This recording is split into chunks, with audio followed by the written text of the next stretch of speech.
Hello guys, welcome back to my channel. আমার চ্যানেলের নতুন আরেকটা ভিডিওতে তোমাদের সকলকে জানাই স্বাগত।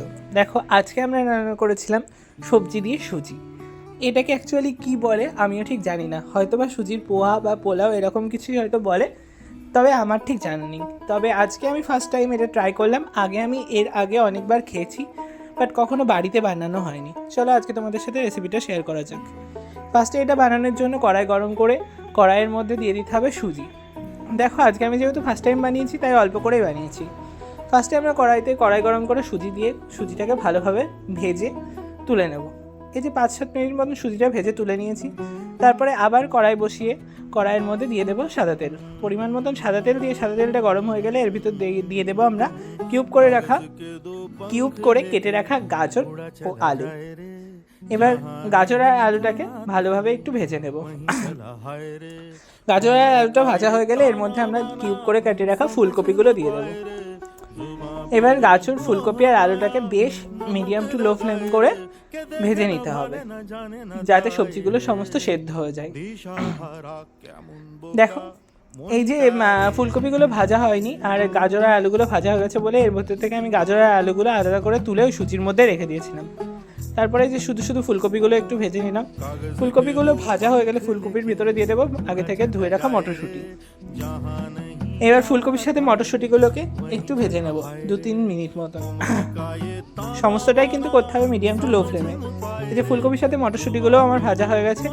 এবার এর মধ্যে আমি দিয়ে দেবো আগে থেকে জলের মধ্যে ভিজিয়ে রেখেছিলাম আমি কিছু চিড়েবাদাম, কিছু কাজু বাদাম আর কিশমিশ। এবার কাজু বাদাম, কিশমিশ আর চিনেবাদামটা দিয়ে দেবো, দিয়ে একটু ভালোভাবে ভেজে নেব। ভেজে আমি ওই সুজির মধ্যে এগুলোকেও উঠিয়ে রেখে দেবো।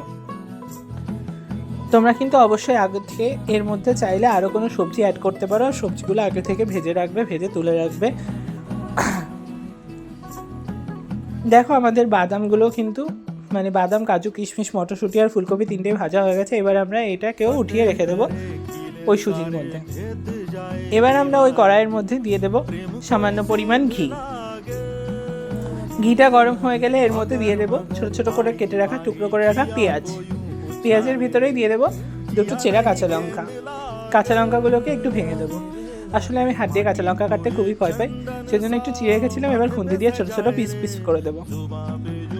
দেখো, কাঁচা লঙ্কাগুলোকে এবার পেঁয়াজের সাথে সামান্য একটু নরম করে নেব, বেশি কিন্তু ভাজা যাবে না পুড়িয়ে। এবার এটা নরম হয়ে আসলে এর ভিতরে আগে থেকে সুজি ও সবজিগুলো দিয়ে দেবো।